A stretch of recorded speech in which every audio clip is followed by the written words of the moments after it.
Hello guys, आदर आदाब अभिनंदन आभार। मैं आपका होस्ट, आपका दोस्त आपके सामने लेकर आ गया हूँ एक नया वीडियो, जिसमें आप लोग ने बहुत लास्ट एक वीडियो में कमेंट की थी कि एसबीआई क्लर्क मेंस का कुछ बताइए, स्ट्रेटेजी बताइए, स्टडी प्लान बताइए।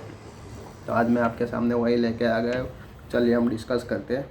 जैसे कि मैंने यहाँ लिखा हुआ है, एसबीआई क्लर्क में 4 सेक्शन होते हैं, ठीक है। Quant, reasoning, English and GK, जिसमें मेरा फेवरेट सब्जेक्ट है रीजनिंग। रीजनिंग मेरा बहुत फेवरेट है, उसमें मैं अच्छे से अच्छे मार्क्स कवर करना जानता हूँ और उसमें मैं करता ही हूँ। और दूसरा है जीके, क्योंकि जीके में क्या होता है, हमको कोई कॉन्सेप्ट याद करने की ज़रूरत नहीं होती है, ठीक है। सिर्फ कोई भी 2 सोर्स उठाने होते हैं और उसमें से पढ़ना होता है हमको, ठीक है। उसमें से पढ़ो और जो भी याद हो आंसर दे दो। 50 मार्क्स का आता है जीके। 50 मार्क्स मतलब कितने हो गए?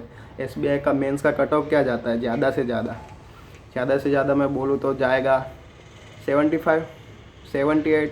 ओपन का बोल रहा हूँ 78, चलो 78 में से मैं बोल रहा हूँ आप जीके में फुल मेहनत कर लो तो अभी 50 मार्क्स का क्या, 50 मार्क्स मतलब क्या हुआ? अब 40 या 35 भी अटेम्प्ट नहीं, 40 या 35 भी उसमें मार्क्स ले आओ तो आपके लिए बहुत अच्छा है। और उसमें नॉर्मलाइजेशन नहीं होता है मेंस में, तो वो बहुत ही अच्छा एक स्कोर है। तो चलिए हम बात करते हैं, शुरू करते हैं क्वांट से, ठीक है। तो क्वांट में 10 मार्क का 10 मार्क्स का डीआई आता है, ठीक है, डेटा इंटरप्रिटेशन, जो नॉर्मल होता है। Bar graph, table graph, line graph, chart graph, ऐसा सब आता है, वो डीआई होता है। जहाँ तक मुझे पता है, मैंने बहुत मेंस के पेपर भी सॉल्व कर लिए। अगर आप लोग चाहते हो तो मैं उसका भी मेरा रिज़ल्ट शो कर दूंगा मेरे यूट्यूब चैनल पे, कमेंट कर दीजिएगा। और डीआई मोस्टली इजी होता है, कैलकुलेटिव होता है, पर मेंस में हमारे पास टाइम भी होता है और हमको ऐसा नहीं करना है कि सब अटैम्प्ट करना है। हमको 200 मार्क्स नहीं लाने हैं, हमको कट ऑफ से 10 या 12 मार्क्स ज़्यादा लाना है, उतना अटैम्प्ट करना है, हमको पास होना है। क्योंकि जो फर्स्ट रैंक आएगा उसको भी वही सैलरी मिलने वाली है जो हमको मिलने वाली है, ठीक है। तो सिर्फ पास ही होना है। फिर कैशलेट डीआई, तो कैशलेट डीआई में क्या है, पहले मुझे बहुत टफ लगती थी कैशलेट डीआई, पर उसमें कुछ ऐसा कुछ है नहीं टफ लगने जैसा। शांति से पढ़ना है और शांति से सॉल्व करना है, जो जो बोला है वो करना है, कुछ ज़्यादा करना नहीं है, ठीक है। ईजी हो जाएगी अगर आप प्रैक्टिस करते रहो तो। फिर क्वांटिटी 1, क्वांटिटी 2, उसमें मोस्टली कैसा होता है, मुझे तो एक आइडिया आ जाता है, मैं अपना बता रहा हूँ। क्वांटिटी और क्वांटिटी 2 में मुझे एक आइडिया आ जाता है कि नहीं, ये क्वांटिटी बड़ी है। मोस्टली मुझे 5 क्वेश्चन होते हैं, उसमें 3 ही सॉल्व करने की ज़रूरत पड़ती है, 2 तो सॉल्व करने की ज़रूरत ही नहीं पड़ती है। देख के ही पता चल जाता है कि इसकी क्वांटिटी बड़ी ही होगी। आप भी वो प्रैक्टिस करोगे तो वो हैबिट आएगी, आपके अंदर वो पावर आएगा कि आप देख के ही बता सको कि ये होता है नहीं होता है। फिर एरिथमेटिक्स है 15 to 17 मार्क्स का, ठीक है। अब एरिथमेटिक्स में कुछ लोग बोलते हैं कि मेरा ये सेक्शन वीक है, ये सेक्शन वीक है, ये सेक्शन पावरफुल है। मैं आपको एक ही बात बताना चाहूँगा, मेंस में कौन बोल रहा है आप फुल मार्क्स लाओ। और ज़्यादातर लोग क्या करते हैं कि जैसे कि किसी का प्रोबेबिलिटी वीक है, मेंसुरेशन वीक है, प्रॉफिट एंड लॉस वीक है, और या कुछ भी कोई भी tough subject weak, topic weak है, बराबर। तो वो लोग क्या करते हैं कि मेंस के पहले वो टॉपिक की प्रिपरेशन करते हैं, नया नया टॉपिक ढूंढते और प्रिपरेशन करते हैं। जैसे कि परम्यूटेशन कॉम्बिनेशन है, किसी को नहीं आता तो वो मत करो। आपका जो टॉपिक अच्छा है उसमें फुल दे दो अपना, उसमें आपके मार्क्स नहीं जाने चाहिए। कुछ नया मत सीखो, फुल मार्क्स किसको चाहिए? आप उतना मार्क्स लाओ जो आपके लिए अच्छा है। दूसरा नया करने के चक्कर में पुराने में भी मार्क्स जाए, ऐसा मत करना कभी। फिर है डेटा सफिशिएंसी, वो भी इजी है, पर सब नहीं करना है हमको। क्वांट का मार्क्स तो जितना भी लाओ, आपका जो एरिया पावरफुल है वो एरिया में आप फुल मेहनत करो, और वो एरिया के मार्क्स आपके कहीं नहीं जाने चाहिए, ऐसा सोच के करो, ठीक है। क्वांट। फिर है रीजनिंग। अब रीजनिंग में तो मेरा फेवरेट टॉपिक है। तो रीजनिंग में पजल आती है 25 to 30 मार्क्स की, ठीक है। और 25 to 30 is a big number. अब 60 मार्क्स का रीजनिंग होता है और उसमें 25 to 30 मार्क्स का आती है, सिर्फ पजल ही आती है। तो आप सोचो कितना वेटेज दिया है उन लोगों ने पजल को। और पजल मोस्टली डूएबल पजल होती है, जितना भी मैंने मेंस दिया है, मेमोरी बेस है, वो सब डूएबल पजल होती है। आपका एक आइडिया आ जाना चाहिए कि पजल किस तरह सॉल्व करनी है। 2 या 3 वेरिएबल हो तो भी किस तरह सॉल्व करनी है, कहाँ से स्टार्ट करना है, वो सब आपको आने लगेगा पजल देख के, तो आपको तुरंत आइडिया आ जाएगा ये पजल सॉल्व होगी। और मेंस में ना भागते ही रहना है, कोई सब क्वेश्चन अटेम्प्ट नहीं करने हैं। कौन से अटेम्प्ट करने हैं? आपको अपना क्वेश्चन ढूंढना है रीजनिंग में कि ये पजल मेरे से होगी। अगर आप श्योर हो तो ही करो, कोई ऐसी पजल मत पकड़ लेना कि आपके 10 मिनट भी बिगड़े और आपसे वो पजल भी ना हो, क्योंकि वो डबल प्रेशर आएगा कि मिनट भी मेरी चली गई, पजल भी नहीं हो, तो आगे भी सब गलत होगा, उसका आप ध्यान रखिएगा। फिर है लॉजिकल रीजनिंग, जैसे कि स्टेटमेंट आते हैं, आर्ग्यूमेंट्स आती है, कंक्लूजन्स आते हैं, कॉज एंड इफेक्ट आता है, तो वो सब का थोड़ा रूल्स है, वो मैंने कहीं से पढ़ा है और वो मेरा पावरफुल है। अगर आपको सीखना हो तो बता देना, मैं सिखा दूंगा 1 या 2 वीडियो में शायद। फिर है ब्लड रिलेशन कोडेड, ठीक है।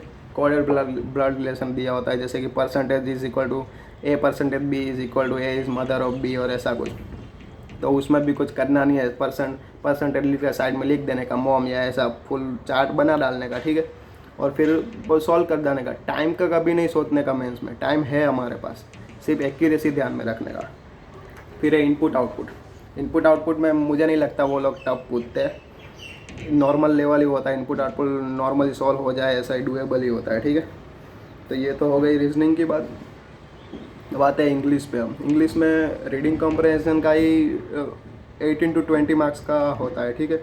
18 to 20 मार्क्स भी is a big number, so 20 mark तो बहुत है। और आपको मुझे लगता है जिसका इंग्लिश वीक है वो लोग ये एरिया में कवर कर सकते हैं, क्योंकि क्या है, एक पैराग्राफ दिया है, उसमें से ही हमको ढूंढ के मार्क्स निकालने हैं, उसमें हमको ढूंढ के क्वेश्चन के आंसर निकालने हैं, ठीक है। तो मुझे लगता है वो एरिया जिसका इंग्लिश वीक है उसको उसमें आरसी में ध्यान देना चाहिए ज़्यादा, तो वो मार्क्स ज़्यादा कवर कर सकते हैं। फिर है रीअरेंजमेंट। रीअरेंजमेंट तो नॉर्मल है, आप जैसे कि मैं आपको कैसे बताऊँ वो कैसे करने का। जैसे कि 3 वर्ड्स दिए हैं, ठीक है, डार्क करके बोल्ड में दिए होंगे और उसकी जगह ठीक नहीं होगी, जगह ठीक करनी है। आप ऑप्शन से चूज़ करो ना, ऑप्शन से पुट करके देखो कि कौन सा सही लग रहा है, वो पुट करो, रॉन्ग आंसर मत करो। डबल फिलर, उसमें तो कोई स्ट्रेटेजी है नहीं, आप जितना पढ़ोगे, जितना न्यूज़पेपर पढ़ोगे, जितना आपको इंग्लिश आता होगा उस हिसाब से आप कर पाओगे। आइडम है। फिर एरर डिटेक्शन है।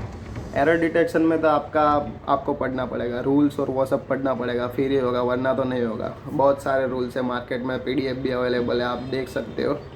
वो रूल्स पढ़ लो तो आप एरर डिटेक्शन के 10 या उतने मार्क्स होते हैं, उसमें से 6 या 7 तो आराम से कवर कर लोगे, बहुत है।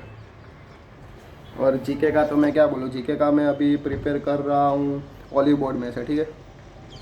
तो olive board is the best. And मुझे लगता है मैंने क्यों ऑलिव बोर्ड चुना, क्योंकि पहले मैं बहुत सारे सोर्सेज प्रिपेयर करता था, तो उतने सारे सोर्सेज करने का कुछ फ़ायदा है नहीं। मुझे ऑलिव बोर्ड बेस्ट क्यों लगा, क्योंकि मैं दूसरे सोर्सेज सिलेक्ट करता था तो भी उनका जो होता था वो सब ऑलिव बोर्ड में तो होता ही था। ऑलिव बोर्ड में और ज़्यादा भी इंफॉर्मेशन होती थी, तो बहुत ज़्यादा करना, उससे अच्छा एक ही पकड़ना ना, और फिर टाइम हो तो आप दूसरा सोर्स लो। बाकी ऑलिव बोर्ड मेरे हिसाब से बेस्ट है। और अभी मैं IBPS PO में भी मैंने 40 में से 25 मार्क्स गेन किए थे सिर्फ ऑलिव बोर्ड का पढ़ के, तो मुझे लगता है वो ठीक ही है। तो आप भी ऑलिव बोर्ड कर सकते हो। और SBI, हाँ, SBI क्लर्क में मेरे अटेम्प्ट थे 84 प्रीलिम में। अभी जो गया मैं बताना भूल गया था, और मेरी शिफ्ट थी 13 जुलाई को 1 बजे की थी शिफ्ट मेरी, 1 या 1:30 बजे की, मुझे अभी प्रॉपर याद नहीं है, तो उतने बजे की थी। और 84 अटैम्प्ट है, इसमें इंग्लिश में मेरे 28 अटैम्प्ट है, और क्वांट में 22 है, और रीजनिंग में 34 है। तो ऐसे अटैम्प्ट है मेरे। अब देखते हैं रिज़ल्ट कब आता है। और मैं गुजरात से हूँ, तो मुझे लगता है गुजरात का कट ऑफ ज़्यादा से ज़्यादा OBC का 60 जाएगा, और ओपन वाले का 65 to 67 तक पहुँचेगा, उससे ज़्यादा मुझे नहीं लगता जाएगा। ये मैं ज़्यादा ही बोल रहा हूँ, पर इससे ज़्यादा नहीं जाएगा कट ऑफ। बस, तो अभी तो इतना ही है SBI क्लर्क का मेंस का और प्रीलिम का मेरे पास बताने के लिए। और नेक्स्ट वीडियो आज ही मैं डालने वाला हूँ RRB POP का। अगर आपको उसमें प्रॉब्लम हो या कुछ सीखना हो तो वो वीडियो भी देख लीजिएगा। जय हिंद।